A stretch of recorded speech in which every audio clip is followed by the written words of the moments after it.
face me, raise your right hand. Do you swear or affirm to tell the truth, the whole truth, and nothing but the truth? I think you have a seat. May I? Thank you. Good morning. Could you tell us your name, please? My name is Tiffany Hosey. Could you spell that for me, please? Tiffanyhosey.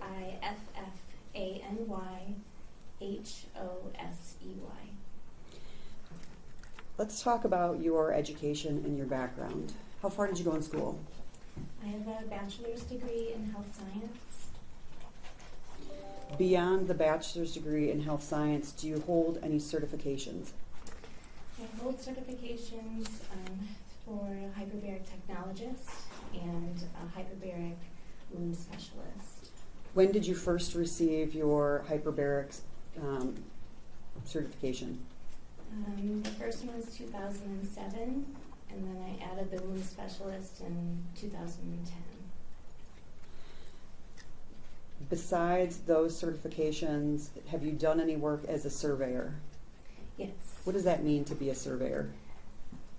So for the surveying, there's a facility accreditation surveying process where a doctor, a nurse, and a technician travel to different centers that have hyperbaric centers or hyperbaric chambers and just make sure that they're following all the safety protocols and policies and procedures.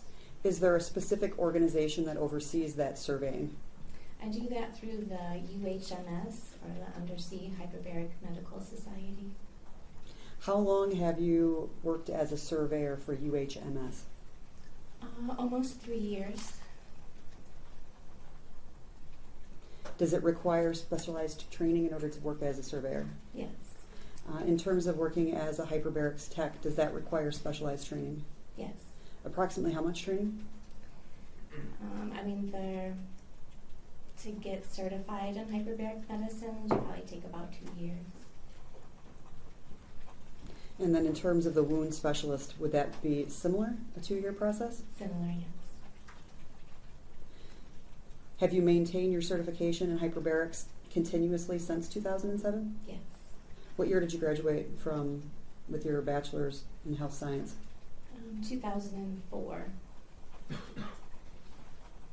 After you graduated in 2004, did you begin working in hyperbarics? Shortly after, I did some massage therapy at a chiropractor office before that, but I started doing hyperbarics in July of 2006. Have you worked continuously in hyperbarics since January of 2006? I have. In order to work in this field, do you continue to receive training or certifications? I do, and continuing education credits in order to maintain my certification. Besides taking classes on your own, do you also teach classes? I do. Tell me about that. I teach courses through the wound care education partners. I create course content for continuing education, and I also just finished like a business of wound care and hyperbaric medicine. You don't need to tell me where you work, but are you working in the field of hyperbarics? I am. And do you believe in the medical value of hyperbarics? Absolutely. At some point in time, did you begin work or employment with the Oxford Center? I did. Tell us about that. I knew Tammy and Jeff previously before the Oxford Center. Had a very close relationship with them. I worked for a hospital system. Let me stop you there. Okay. You said that you knew Tammy. Is that right? I did. Do you see Tammy here in court today? You're now stipulate to identification. Thank you. I do. No, babe. Thank you. It's stipulated to, so you don't have to Okay. identify her in court. You also indicated that you have known Jeff. Yes. Does Jeff have a last name? Mosteller. Do you see him here in the courtroom? I do. I'll stipulate to the identification. Very well. When did you first meet Ms. Peterson? I met her, it's probably 2006 or 2007, when her daughter was being treated at our facility at Detroit Receiving Hospital. And were you working at Detroit Receiving Hospital at that time? Yes. Were you working with hyperbarics? Yes. And you said that her daughter was a patient of where you worked. Yes. You also indicated that you knew Jeff Mosteller for a number of years. Yeah. How did you meet him? He was my program director at Detroit Receiving Hospital. Do you know approximately what year you would have met him? I believe he started there in 2008, maybe. I'm sorry, I didn't mean to cut you off. That's okay. I'm not exactly sure what date when he started, but I was there when he came. Got it. You indicated that you maintained a relationship with both Mr. Mosteller and Ms. Peterson even after the care of Ms. Peterson's daughter ended. Yes. Fast forward now to a number of years later. How is it that you came to be employed at the Oxford Center? I reached out to maybe both of them when I was looking for a way to get out of the hospital-based hyperbaric medicine, and I was offered a position as their assistant research director, or research assistant was in the initial title. Do you remember what year that would have been? That would have been the fall of 2020. Was there a reason why you were looking to get out of the hospital setting in fall of 2020? The hospital system was going to be mandating some vaccines, and it was just a little bit of a scary time to work in the hospital system. You're talking about COVID and things of that nature? Right. So when did you start to work at the Brighton Center? Was it fall of 2020? Fall of 2020, September. You indicated that you were a research assistant. Mm-hmm. Is that a yes? Yes. In what field were you researching? Hyperbaric medicine. What were the nature of your job duties at the Oxford Center? A lot of literature review, a lot of meetings with the research director and Tammy, just sort of getting IRB protocols together.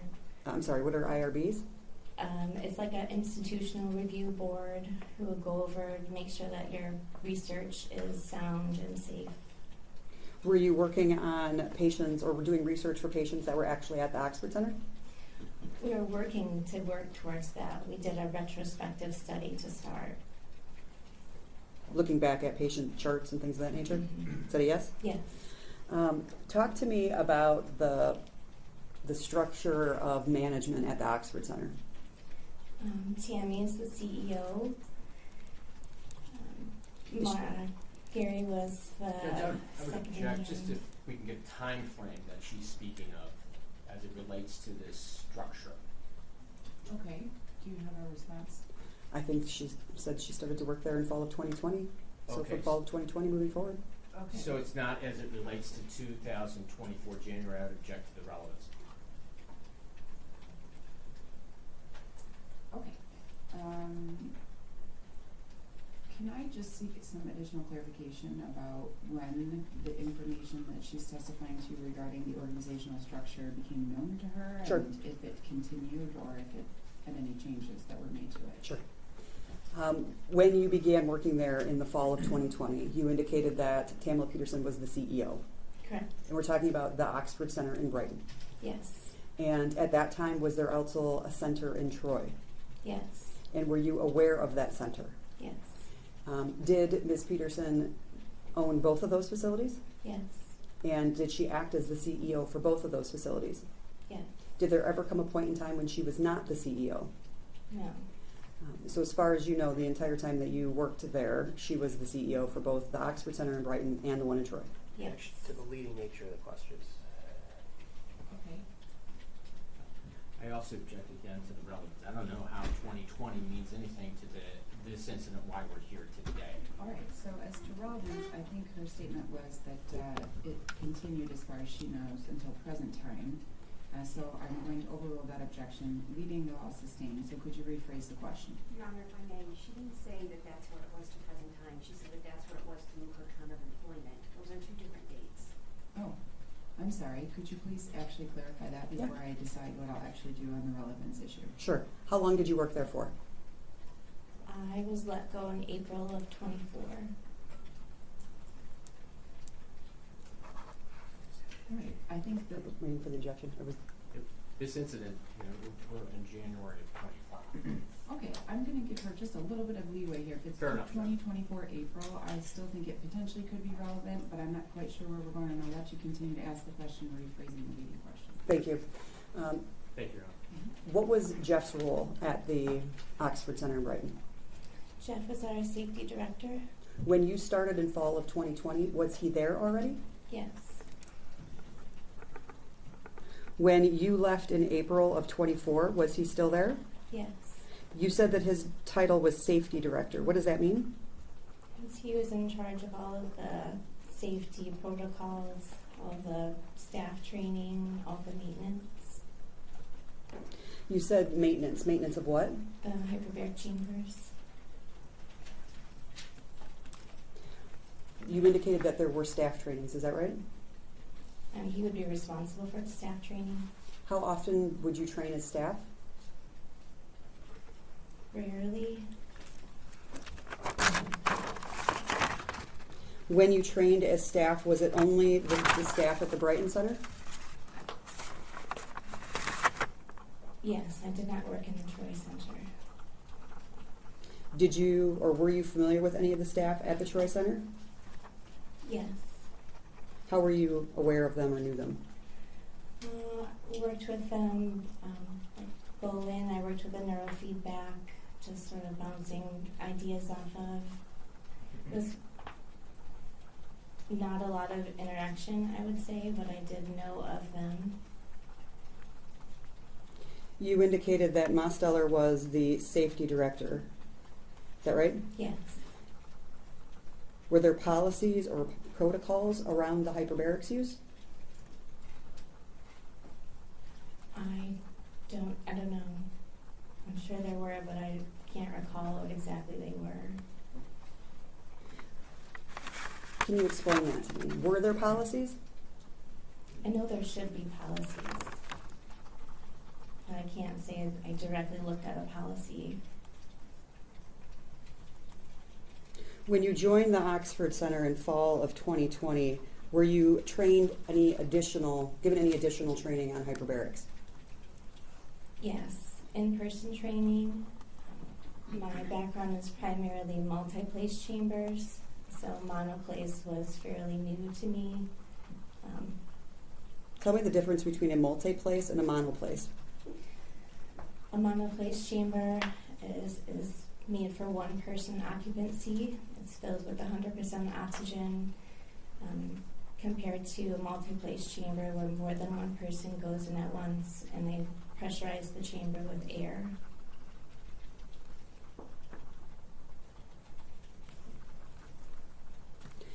And you indicated that you had more experience in multi-place than you did in monoplace. Yes. Where you worked, the Oxford Center, did it have multi-place or monoplace? The Oxford Center had monoplace chambers. Exclusively. Yes. Do you remember what additional training you received about that monoplace chamber? Truly just, how to pressurize and depressurize the patients, but not a lot of extra training. Did you work with patients and hyperbarics? I did. Tell me about that. My primary role was research, but if there were, a need to cover for a lunch or the end of the day, they needed extra hands in that chamber suite, or someone went on vacation, I would help fill in.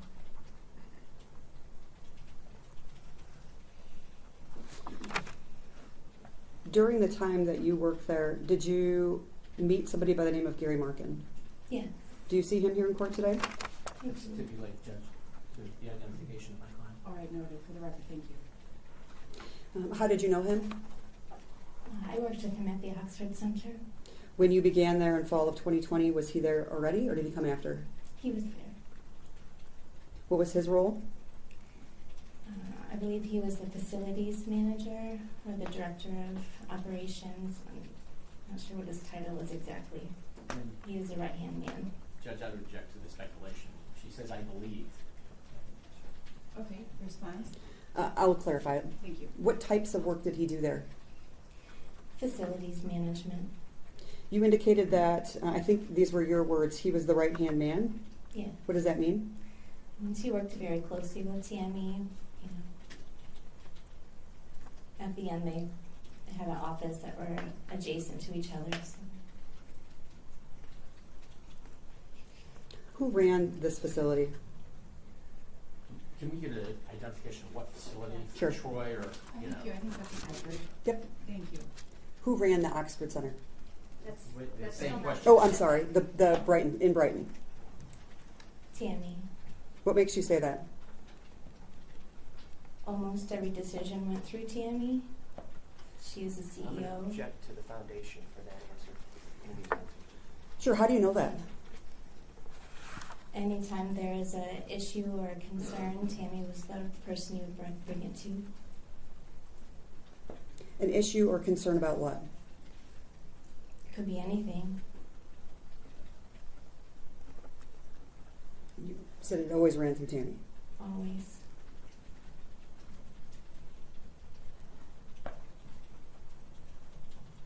In terms of the Oxford Center in Brighton, were there cameras in the building? Yeah. Tell me about those. She worked with lots of nonverbal children, so as a safeguard, there was cameras in almost every room that I knew of. They would record to make sure that the kids are being treated well and that there was just some oversight over what was happening in the building. And how were you able to view those cameras?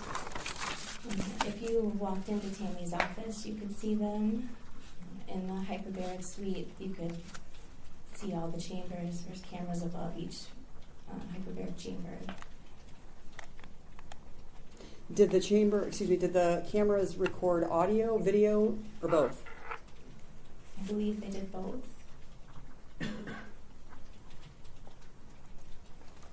Was there ever a point in time when you were on those videos or audio and had been confronted by Tammy?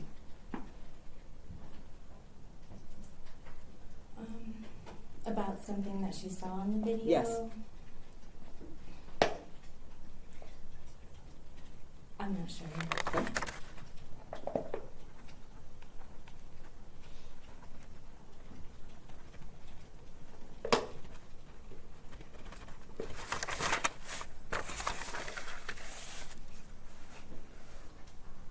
You said that you left in April of 2024, is that right? Yes. Tell me about how that happened.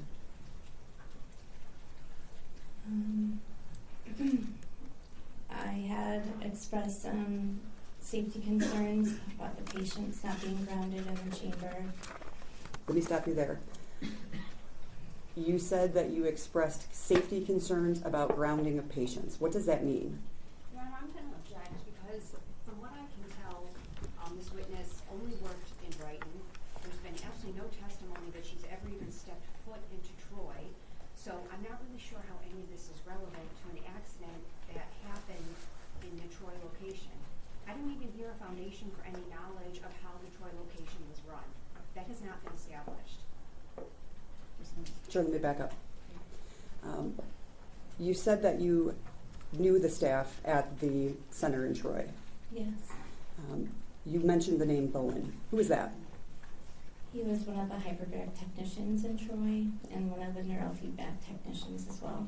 Same sort of work that you were doing. Yes. You were doing it in Brighton, he was doing it in Troy. Yes. Did you ever attend trainings with Bowen?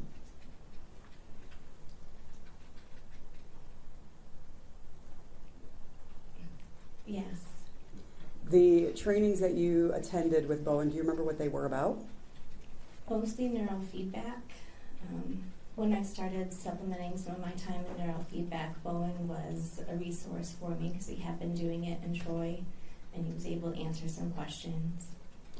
To your knowledge, were the protocols or the way that things were run in the Brighton Center the same as they were run in the Troy Center? Your Honor, I object because that's essentially asking for hearsay from this Bowen gentleman who isn't here to testify. I'd ask her to be allowed to answer that question and then how she knows that. Yeah, that's ringing the bell, Judge, without, the Yeah, how backdoor about- of getting the hearsay in. Does she have firsthand knowledge of observing or seeing? I mean, it can't come to another party. Or I ask her first if she only knows by way of conversation with Bowen. But trying to get the answer in first and then backdoor how she knows it, you can't know if it's admissible until you first know if she has firsthand knowledge. Did you want to respond to that before I? I think she can respond to how she knows this. Beyond what could potentially just be hearsay statement? Sure. I mean, that's what she needs to answer, is how she knows it. And the other issue that I'm considering is the fact that she has testified that she attended trainings that applied to both positions, working in separate locations. Only as it related to neural feedback. We're not talking about this, the germane issue here is about a safety guard. She's trying to get in a backdoor way. I don't need neural feedback. That's not relevant. She went to a training seminar with this gentleman back, we don't even know when. We don't even have a time frame. The salient point here, Judge, and my objection, is simply you're eliciting first hearsay as opposed to asking the proper question, have you observed or seen with your own eyes how something works over in Troy, as opposed to getting it from a third party? I can't remember when allowing someone from a third party unless it's a defendant.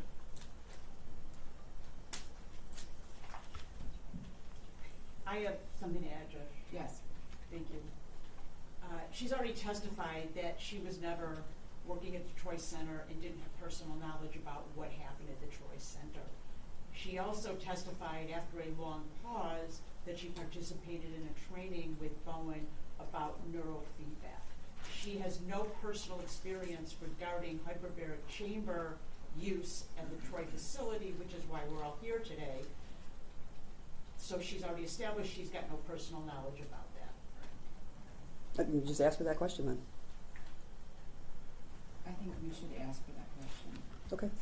Do you have any knowledge about how the hyperbarics were run at the facility in Troy? It's my understanding that it was the same. Again, Objection. Judge, it's her understanding. It's speculative answer. It's Calling for speculative. speculation, she's Okay. already established she's never been there. And it's clearly gonna be based on hearsay. There's no other way if she's never been here. Unless there was some element of training, that's the part that I'm trying to get a better understanding. I know that the defense attorneys have taken the position that she indicated she participated in training only pertaining to an issue that they don't see any overlap with. Sure. But if there was training provided to employees that worked in both locations, that included anything related to the machines, how to run them, or the safety, I don't know that that's an appropriate objection to take at this point. I don't want her to testify about something she only knows about because another person told her. So I need to just narrow the issue of how she would come to know about any training protocols in the company. Sure. Yeah, her testimony was that she received additional training when she came because she was familiar with multi-place and not monoplace. She has not testified that anybody else was present for that training. She hasn't testified that anybody else who worked at Troy was present So for that can we training. just, I understand your objection, so I just want to determine if there can be additional information. Ultimately, I don't want to permit a question that she's allowed to answer if the only basis that she has for the information is something that she was told, Got it? okay? Yep. From another employee at another location, not told in training. Sure. When you started at the Brighton Center, was Troy already in business? Yes. And when you started at the Brighton Center, was there one CEO of Yes. both facilities? Yes. Who was that? Tammy Peterson. Was there one COO of both facilities? Objection, Judge, she did not say COO. I think she did say that. She said, the maintenance with regards to the facility. Bless you. Okay, so far I did hear testimony in which she described Mr. Martin as facilities management, and Jeff as director of safety. So can we get some clarification on Sure. COO, please? Yep. You said that, well, tell me, what was Gary's title, if you know? I don't know his actual title. I know he operated as a COO or a facilities manager. To me, they're the same thing. Objection, Judge, she doesn't know what Mr. Markin's title was. She just got done saying that. She would have to assume or speculate as it relates to anything else. She says, I did not know his specific title. Anything else is speculation. Can we agree on facilities management? Yes? Yes. And what did that mean?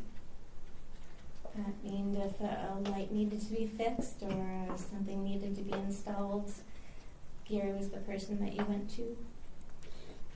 To your knowledge, was there one facilities manager for Brighton and a separate one for Troy? I don't know. In terms of Mr. Mosteller, you told us that he was the safety director at Brighton. Is that right? Yes. Was he the safety director only at Brighton? No. Where else was he the safety director? He was the safety director in Troy. As the safety director, what did he do that you saw? He was in charge of all of the safety over both centers. He was clearing the hyperbaric patients through a Teams chat. He was teaching safety director courses and introductory hyperbaric courses along with myself. Let me stop you there. You said that he was responsible for all of the safety. Yes. Was that all of the safety related to hyperbarics? Yes. What does that mean? And he would be responsible for all the training of the staff, all of the safety protocols. Ron, I object again, because I don't know how she can testify as to what he did in Troy when she's never been here. The testimony was that he had this role and it applied to both locations. How does she know that? Those seem like great questions for cross-exam. I think before a witness can testify, a foundation has to be laid. You don't wait till cross to lay a foundation for a witness's personal knowledge. I'm fairly confident that this witness has never stepped foot into Troy. Well, I understand that's the position. I'm not sure that that in and of itself would prohibit her from testifying about anything that she believes applied to both of these locations. But I want to make sure that there is a very clear foundation because the objection seems to continue here. So if she could please explain to the best of her ability her own personal knowledge as to how these employees that she's identified worked in both locations. How did you know he worked in both locations? I have been to Troy. I have visited there. We did some research there. I know that when one protocol was put in place, it would have been in both locations. How do you know that? When it comes to patient grounding, when I brought it up, it was the same practice in both places. You said that he was also in charge of training of staff. Mm-hmm. Is that a yes? Yes. Would that be staff at both Brighton and Troy? Yes. You indicated that he did some teaching, is that right? Yes. Did you ever do that teaching with him? I did. And did that include staff at both Brighton and at Troy? It was outside students. It wasn't as our employees that were being trained. It was, people from other centers, other organizations. You talked about one protocol being implemented in both Troy and Brighton. How did you know that? When I questioned the protocol, I was Wait, let me stop you there. Questioned who? Jeff and Tammy. When you questioned Jeff, was he by himself? It was over the phone and in person, in email and in Teams chats. All right, you said that you had, would it be more than one conversation then with Jeff? Yes. And you said that you had communications with him over the phone, Yes. through email, Yes. through a Teams chat? Yes. Teams chat is sort of like a direct messaging type app on a Yes. computer? And in person? Yes. Was there a specific, let me strike that, how often would you communicate with him on a day-to-day basis? Maybe 4 times, 5 times a week, depending on if I was in the hyperbaric suite or not.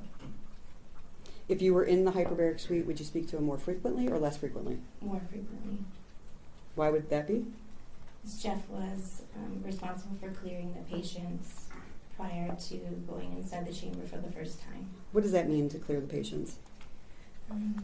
There are some contraindications to hyperbaric oxygen therapy, and before a new patient would begin treatment, they would have to get medical clearance to make sure they didn't have any of the contraindications. To your knowledge, was Mr. Mosteller a doctor? He's not a doctor.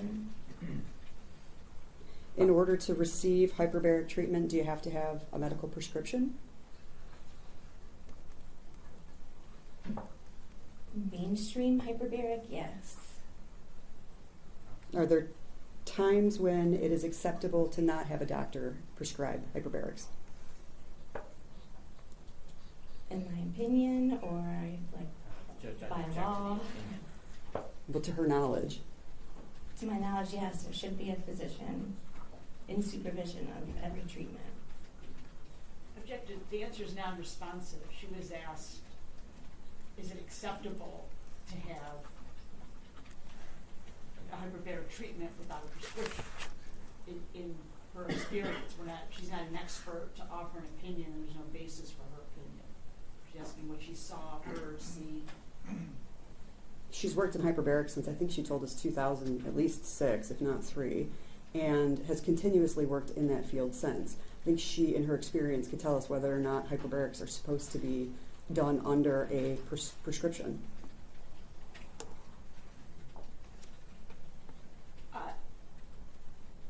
Supposed to be those are speculative questions.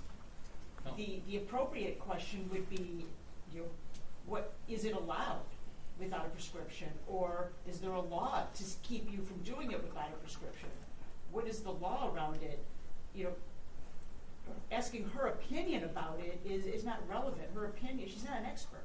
I don't think I asked her opinion. I asked her in her experience if a doctor is required. Judge, I hate to rise to this objection, but the objection, actually, it's a caveat. If the witness is now testifying that it's her opinion that you have to have a prescription to give this treatment, and she then in turn failed to do that, failed to get a prescription, and yet did give the treatment, she has some Fifth Amendment rights here. She has some issues here that I think might truncate her testimony. So, I think the actual wording of the question was it acceptable? And in this case, it does appear as though it could be seeking speculation or opinion. I understand she has experience. If she knows whether or not either a prescription or treatment without a prescription is something that can be done or has been done in her experience, that would be appropriate. But I think when we start asking her about acceptable or legal, we probably want to make sure that she is advised of her Fifth Amendment rights. Sure. I'll withdraw the question. Okay, and I'm going to strike the question and the answer as it was placed on the record. When you worked at DRH with hyperbarics, was there always a prescription for a hyperbaric treatment? Yes. When you worked at the Oxford Center in Brighton, was there always a prescription? I don't know. Was it your responsibility to get a prescription or to ensure that there was one? No. Who did that piece of it, if that happened at all? I don't know who is responsible for that. You indicated that it was Jeff's responsibility or something that he at least did in terms of clearing patients. Is that right? Yes. And is that clearing them so that they are medically sound? Yes, there's a medical clearance. You said that there are contraindications for people receiving hyperbaric treatment. What is that? They could have an implantable device, a pacemaker that wasn't rated to pressure.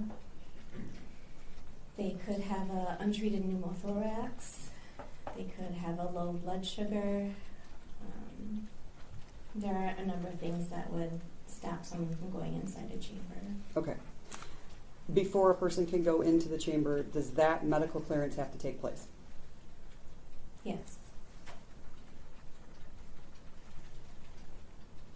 Was Jeff the only person who did the medical clearances? No. Who else did? TME also did. Is Ms. Peterson a medical doctor to your knowledge? She's not.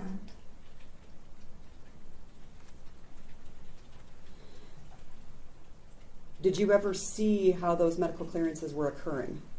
Yes. Tell us about that.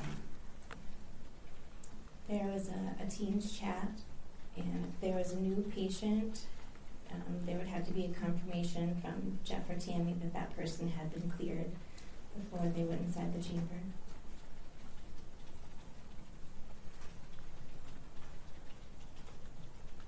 The Teams chat, does it allow you to have more than one person or more than two people communicating in that group? Yes. Who all was in that group chat that you remember? Sheila Bergen. Any of the hyperbaric technicians would have been in that chat. Tammy was in the chat. Different physicians, I believe, were also in the chat. I don't think they had the chat when Dr. Wagner was there, but you know, in the later years there were. Okay. Was Jeff in that chat? Yes. And you mentioned Dr. Wagner. Who was that? He was the medical director when I started at the Oxford Center. Was he the medical director at Troy as well, or just at the Brighton Center? I don't know. Okay. When you left in April of 24, was he still there? No. Had he been replaced? Yes. Do you remember who it was? When I left, Dr. Suma Thomas was there. Prior to that, Dr. Louis Maduro was there. Dr. Kieran, I'm not sure what her last name was. She was also there for a period of time. Was there ever a time when you heard of a medical doctor being associated just with Troy? No.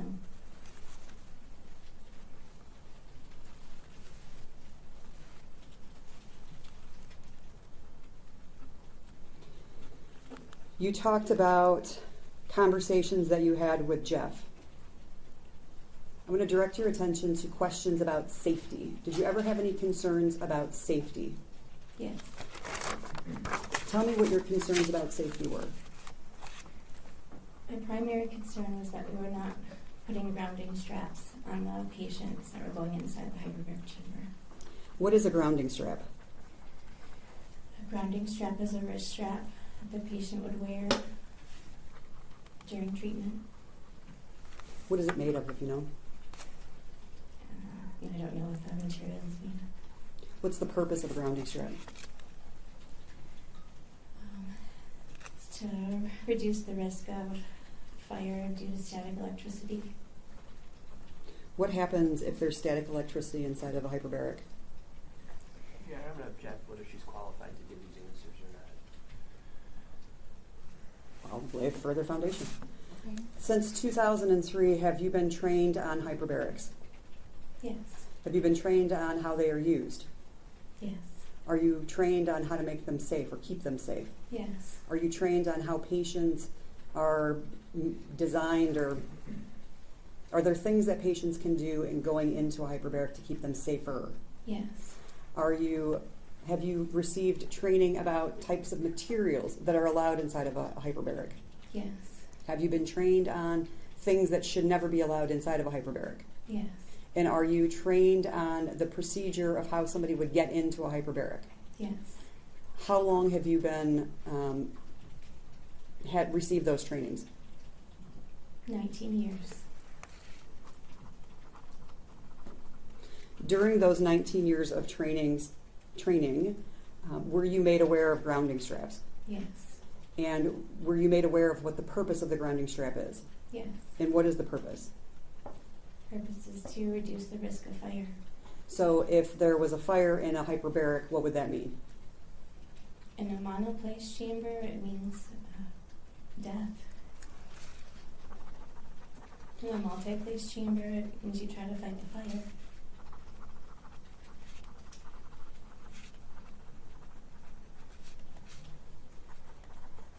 As part of your training, are you taught about what to do if there is a fire in a hyperbaric monoplace? Yes.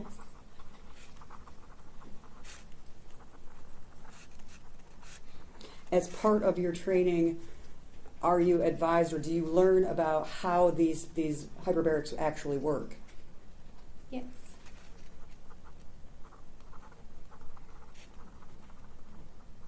How do they work? How do the chambers work? Yeah. Like mechanisms of action for the condition, or like how they're plumbed and piped, or Those are all great questions. Let's talk about first, what do they do for somebody who is seeking treatment with a hyperbaric? It depends on their condition. If they're coming in for a wound healing, it will help reduce edema, help grow new blood vessels, helps get rid of any anaerobic infections. So it can speed the healing Speeds up process the healing along. process, yes. Okay. In terms of the machine itself, are you trained? I think you told us you received some additional training when you went to the Oxford Center on how to use these monoplace Yes. chambers. The mechanics of them, I'm not really interested in the mechanics, but what do you do as a tech who is operating one of these things? You would set the pressure to the treatment depth that you're going to take the patient to. Are these sometimes referred to as dives? Yes. Why? It's based in diving medicine, Caisson's disease. It's where they first started. So we're using a lot of dive terms and dive terminology. Dive like scuba dive? Scuba dive, correct. Okay. And so you set pressure. Pressure of what?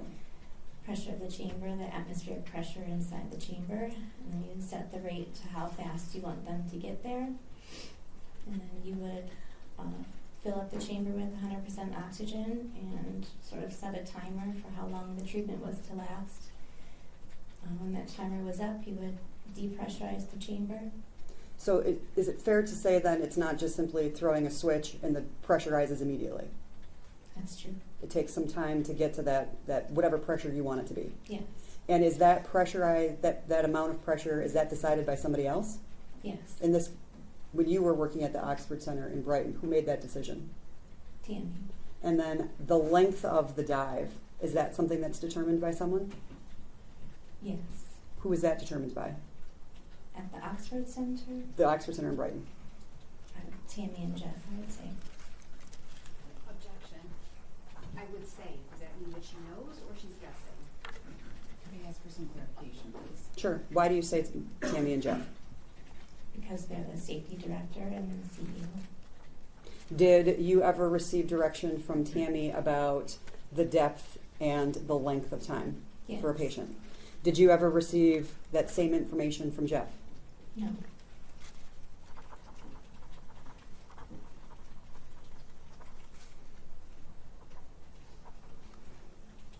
In terms of the information that you received from Jeff, what would that be? In what way? I believe you initially said, when I asked the question about the amount of pressure, and how long a person would be in the hyperbaric for, Mhm. you said Tammy and Jeff. But then when I asked you specifically if you ever received direction from Jeff, you said no.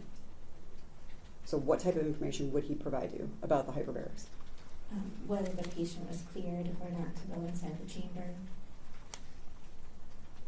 All right. You talked about grounding straps. When you worked at other locations, before and maybe even after the Oxford Center, were grounding straps used? Yes.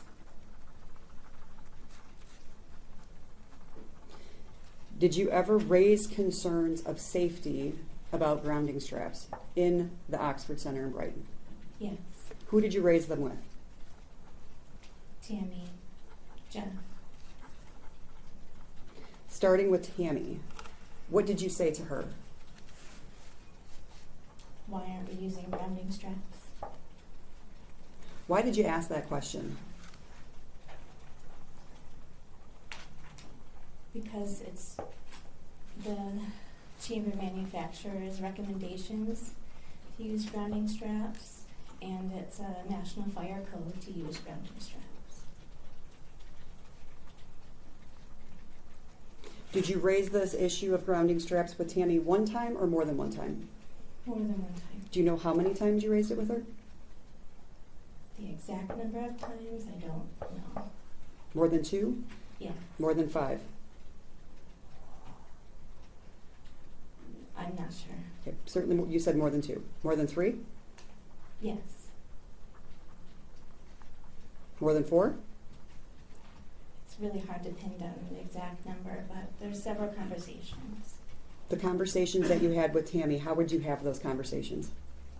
Mostly in person. also, she was connected on emails and Teams chats. She would have been aware when I brought them up. What did she say to you about why you didn't use grounding straps? She saw them as a strangulation risk for some of the kiddos, afraid that they might wrap that strap around their necks inside the chamber by accident. She also had done some Jeff had done some independent testing to show in their mind they didn't need the grounding straps. Did she cite to that independent testing by Jeff as a reason why you weren't using them? Yes. Did that satisfy the safety concern of not using grounding straps in your mind? No.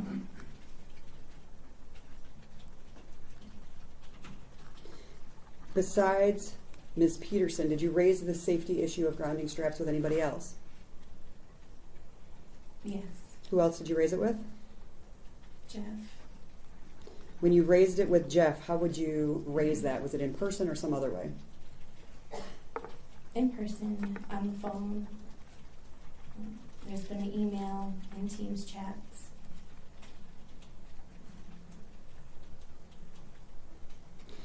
You raised the issue of grounding straps and the lack of use in person, Yes.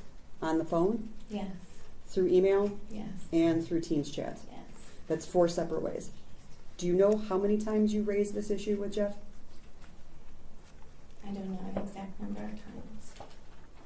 Would you say at least 4 times? Yes. And what did he say when you asked him about the lack of use of grounding straps? He believed his independent testing sufficed to show there wasn't a need for it. When you talked to him about his independent testing, did he give you any information about that testing? I saw the video. There was a video? Yes. And what did it show? It showed him and another technician, Sam Manise,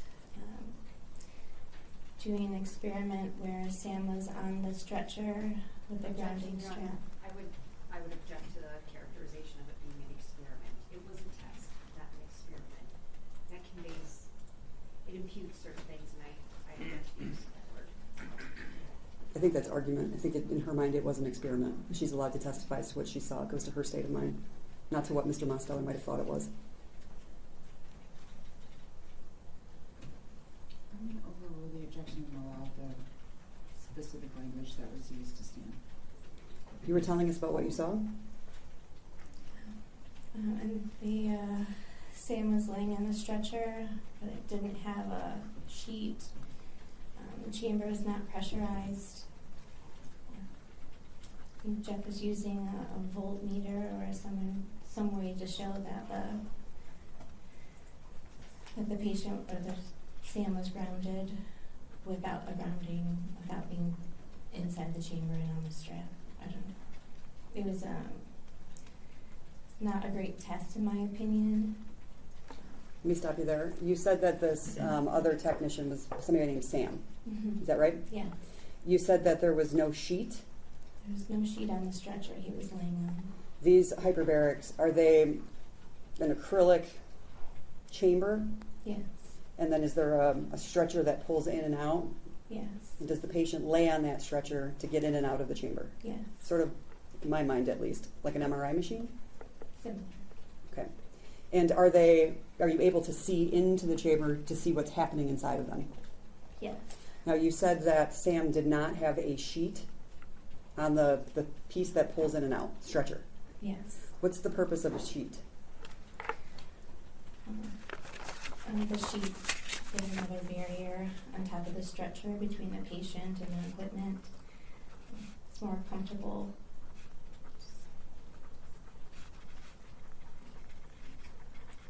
Do those sheets have to be made of any kind of specific material in order to be safe for a hyperbaric?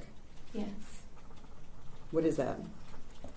It should be 100% cotton in a monoplace chamber. Why is that?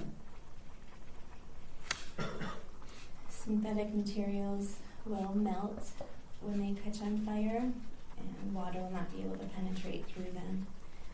So the idea is the cotton will burn up, and it has less static conductivity. Is it fair to say then that polyester blends or any material that's less than 100% cotton should not go into hyperbaric? Cotton blends, like 50% cotton blends, can go into multi-place chambers. Generally, monoplace chambers are 100% cotton. You said that, what was Sam doing in the chamber? He was laying on the stretcher. Was he laying still? Yes. You said that the chamber wasn't pressurized. What does that mean? The stretcher was outside of the acrylic chamber. The door was not closed. There was not increased atmospheric pressure around Sam. It was outside of the chamber. Would the chamber have been on? No. It may have been powered on, but it wasn't pressurized.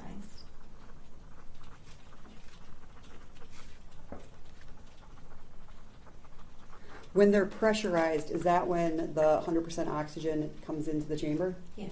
So it's fair to say then that that wasn't happening at the time that Sam is laying on this stretcher. That's true. And you're indicating that Sam was not even inside the chamber, he was literally outside on the stretcher. Yes.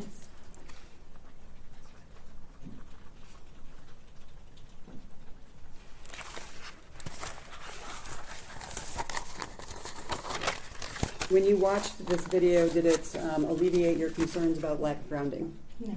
Why not?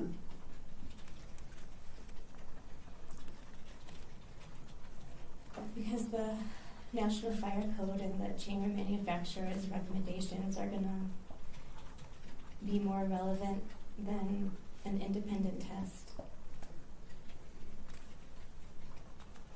At this time, were you teaching on safety of hyperbarics? Yes. Were you teaching on other things as well? Yes. When you would teach others about these safety trainings, would you teach about grounding straps? Yes. What would you teach about grounding straps? They are required for monoplace operations. When you are teaching these safety classes or courses, are you doing it on your own or are you doing it because you're an employee of the Oxford Center Brighton?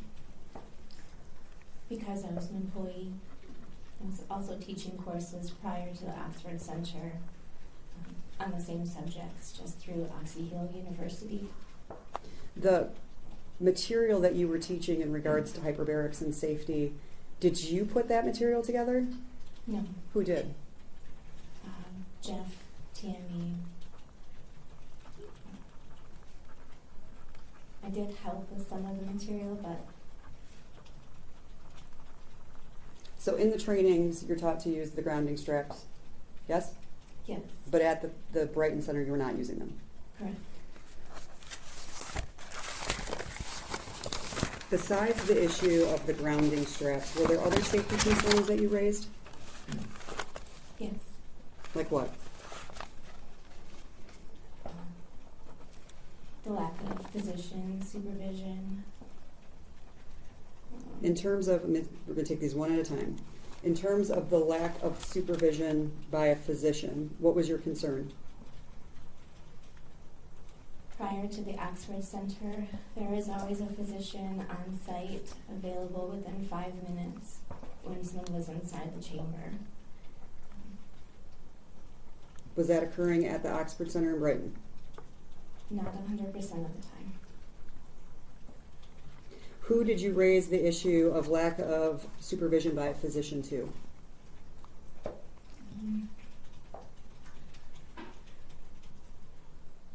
I can't say someone specifically, just in general, it made me uneasy. So are you saying today that you never raised it to anyone?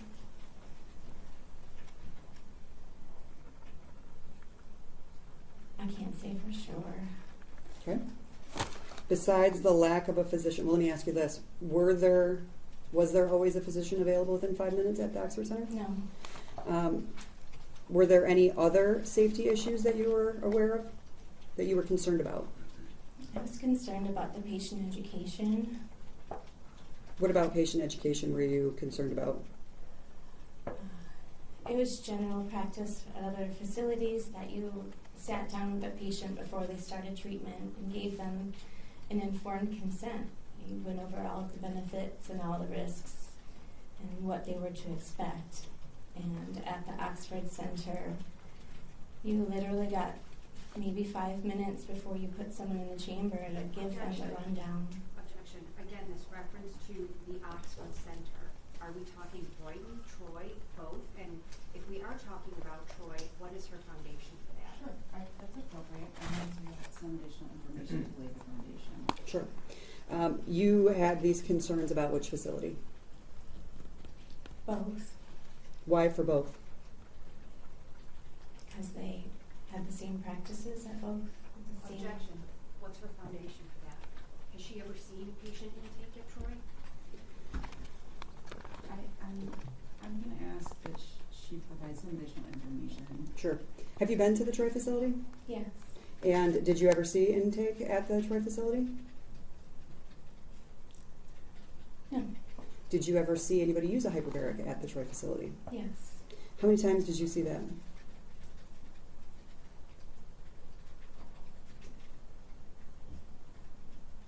Maybe 3 times. During the course of how long? I worked for the Oxford Center for 4 years. Was there anybody specific at the Troy Center that you were working with when you were there? Yeah. Was he there all 3 times? Yes. What you observed at the Oxford Center in Troy in terms of policies and procedures, did it appear to you to be the same or different? Same. What made you say that? Same safety director.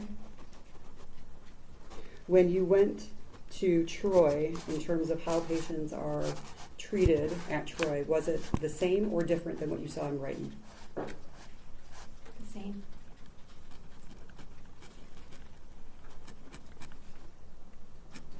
In terms of patient education, you indicated, so let me ask you this, the patient education piece, would that have been only in Brighton?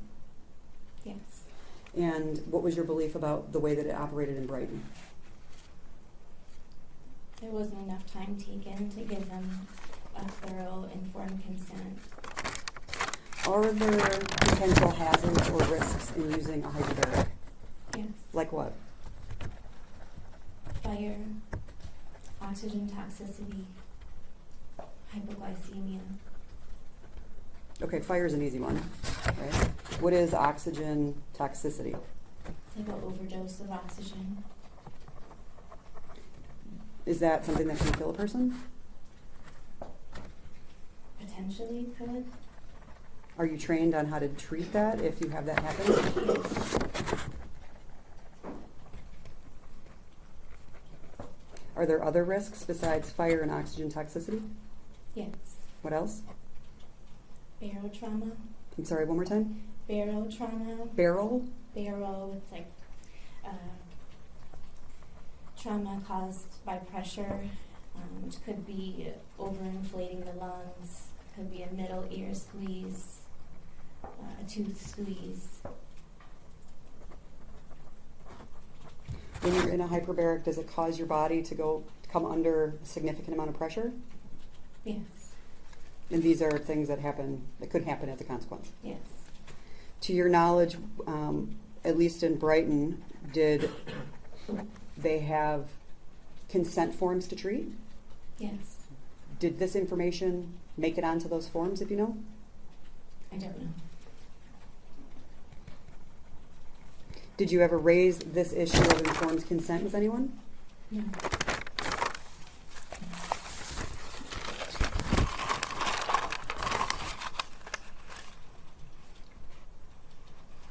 Were there any other safety concerns? Yes. Like what? Infection control. Infection control? Yes. Tell me about that. There's just general precautions like hand washing, also just wiping down the equipment after treatments, the types of cleaners that they were using in the Brighton location. Do you know if the same products were used at the Troy location? I don't know. What were your concerns with the infection control around wiping down between? It was not general practice to wipe down the stretchers in between patients. We would strip the linens and replace that patient's sheet with a new patient sheet. In terms of cleaning and wiping down, what was supposed to happen? I would have wiped down the stretcher in between patients. Your Honor, I would object. The question is what was supposed to happen, not what she did. And what is she relying on when she's testifying to some standard that she isn't really testifying to? Sure. Thank you. What was supposed to happen? Supposed to wipe down the stretchers in between patients. And was that happening? No. Besides the cleaning standards, were there any other concerns? No. Can you talk to me about staff to patient ratio? Objection. Your Honor, this is going to be significantly different between the two facilities, and whatever the staff to patient ratio is in Brighton is completely irrelevant to the issue that's before the court today. Okay. Did you want to respond? Sure. I think we've identified that there are a number of safety concerns that she had that were just regularly and routinely ignored. I think she should be allowed to talk about all those safety concerns that she had and who she raised them with, if she did. She just answered she didn't have any other safety concerns. I think that's what I just heard. She said, I have no Well, other safety I concerns. think this is the last one that she was addressing. Oh, this is one? I believe so, staff to patient ratio, Oh, okay. and nothing beyond that. But I would like to have a foundation laid as to whether or not there was a formal procedure or policy on staff to patient ratio, which is a separate question from what she observed, and she needs to clarify if it's based on something that she saw or had knowledge of in Brighton or Troy, and if Troy, how. Okay. So I think more foundation Sure. needs to be laid rather than just having a general conversation about staff to patient ratio Okay. before I can determine if it's relevant. Right, and just so the record is clear, the witness did not raise the issue of patient to staff ratio. She was directly asked that by Ms. Hagman Clark. Her answer, Mr. Flood is correct, is that she had no additional concerns. Thank you. I thought I was.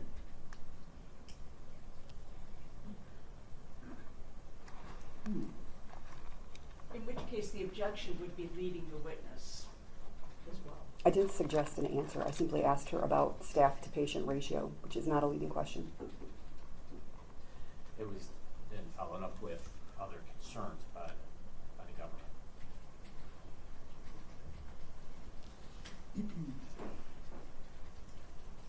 Okay. So I do want to be clear that we are not asking a leading question if she's already indicated she has other concerns. Okay. So can I ask her about whether, strike that, I'll ask you a question. Okay. Was there a policy about how many staff had to be available for patients related to the hyperbarics? Please specify the location. I think I've made it pretty clear through In this one. general, I think it's appropriate to ask the question, and if, depending on her answer, any other testimony that she provides would have to specify. The guideline is to have one staff member per 2 patients if you're going by the UHMS standards.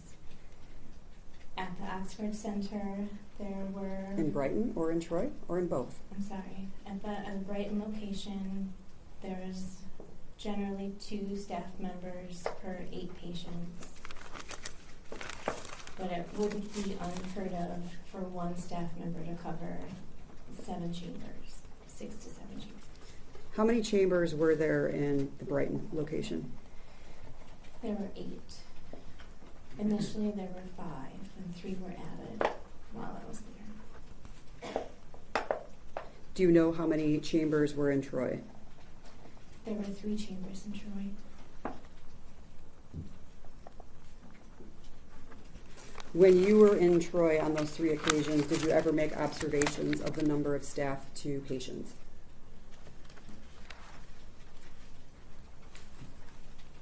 There were generally 1 staff member for the 3 chambers.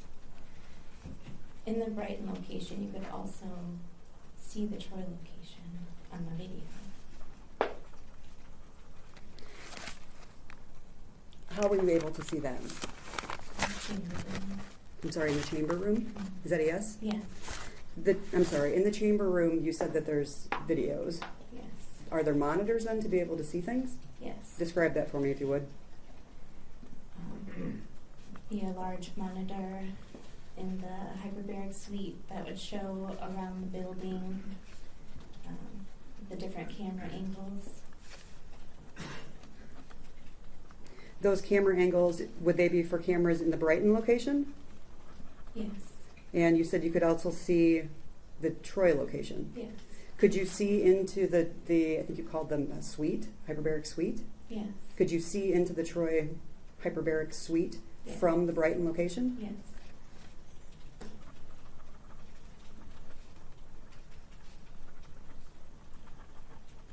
Would those cameras or those monitors be on all day so you can see what's going on? Yes.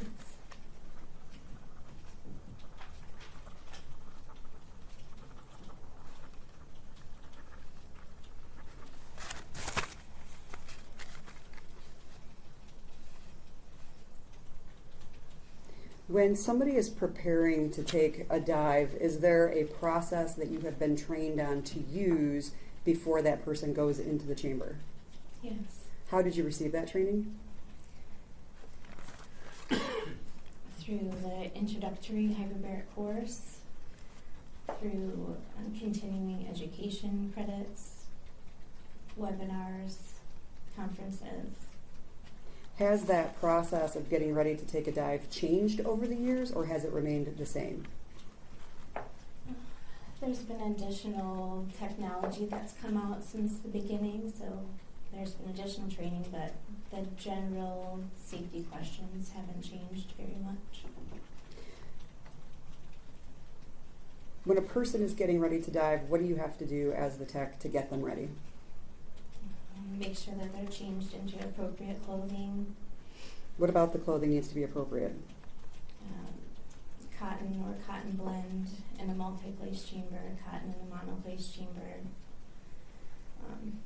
You ensure they don't have any alcohol or Vaseline products on them. You ensure they don't have any recent dental work, no hearing aids, no hand warmers, no changes in their medications. Basically going over like risk factors to be sure that they don't have anything in their pockets, that they're safe for operation. Would the process be the same if the person was 5 years old versus somebody who's 55? You wouldn't depend on the 5-year-old to give you the answer to all those questions. You would probably rely on their primary caregiver. And did this safety checklist of all these different things, dental, hearing aids, everything we've talked about, does that happen every single time? Yes.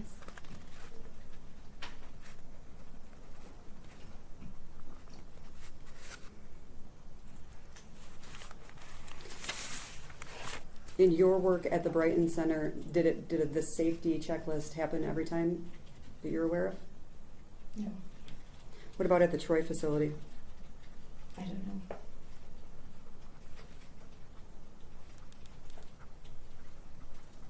Is this safety checklist required? Yes. Who is it required by?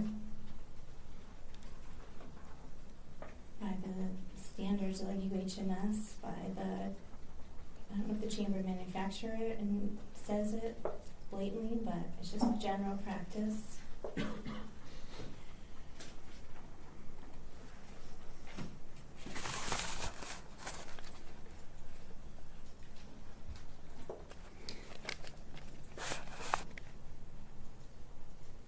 How did you come to leave the Brighton Center?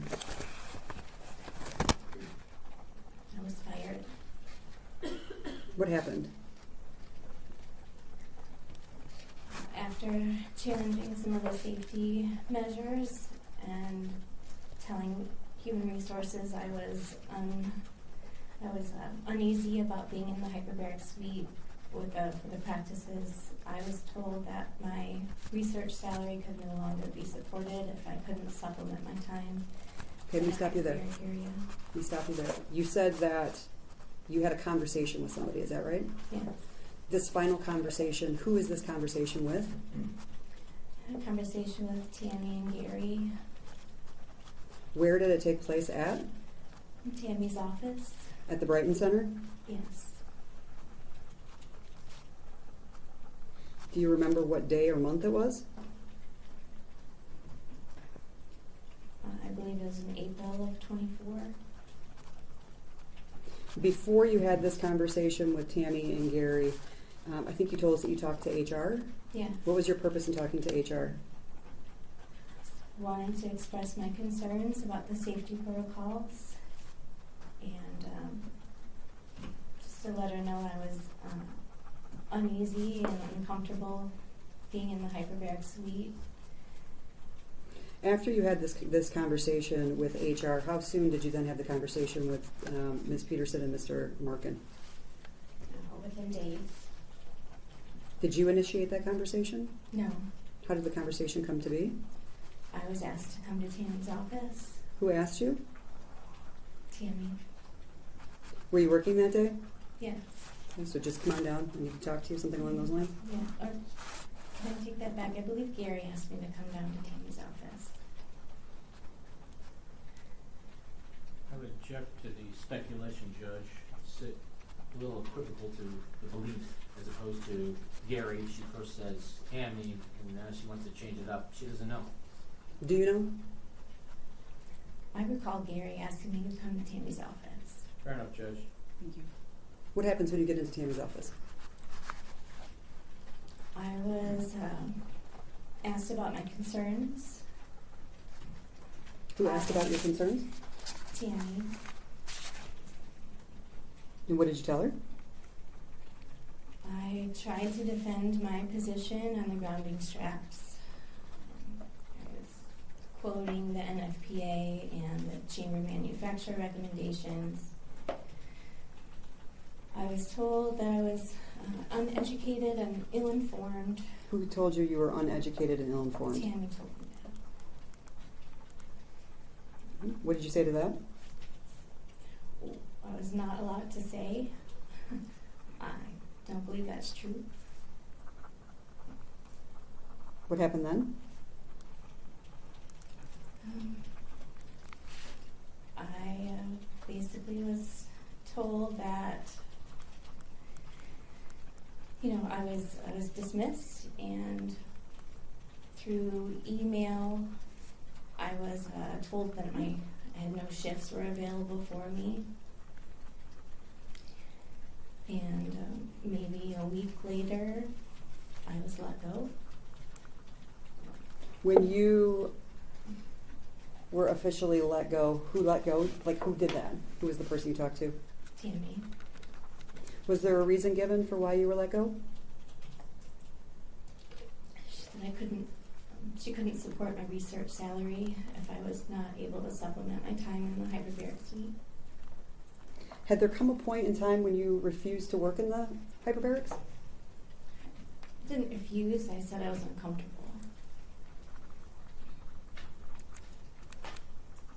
Was that during the same conversation that you told us about with Ms. Peterson and Mr. Markin in her office? Yes.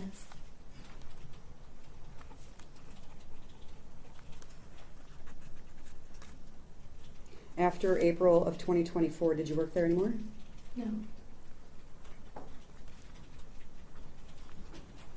Was it a pleasant separation? No. Tell me about that. I was gutted, to be honest. I love the people there. I love their mission.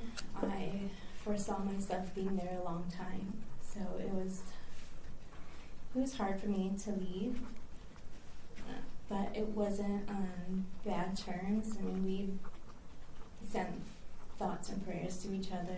Tammy, bless you. Tammy was willing to give me a good recommendation when I left.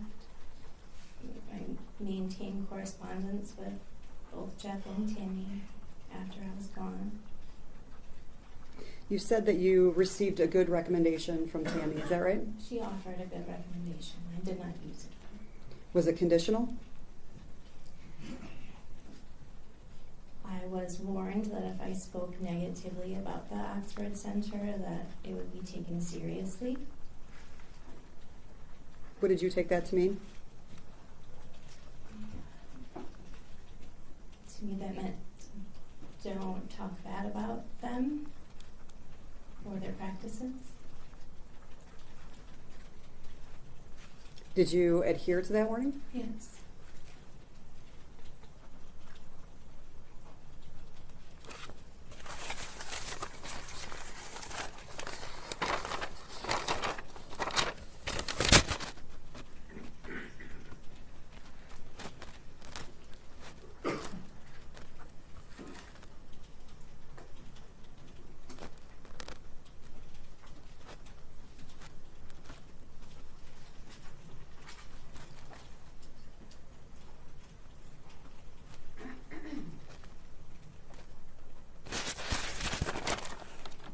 May I have just one moment?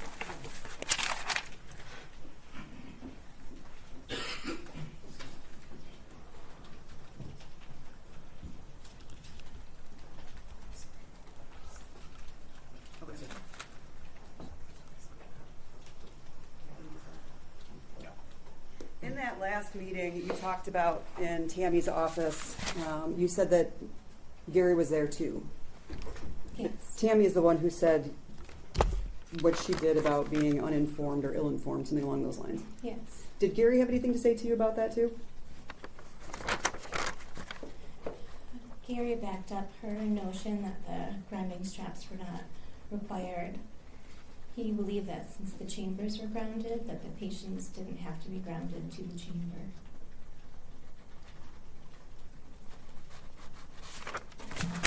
Thank you.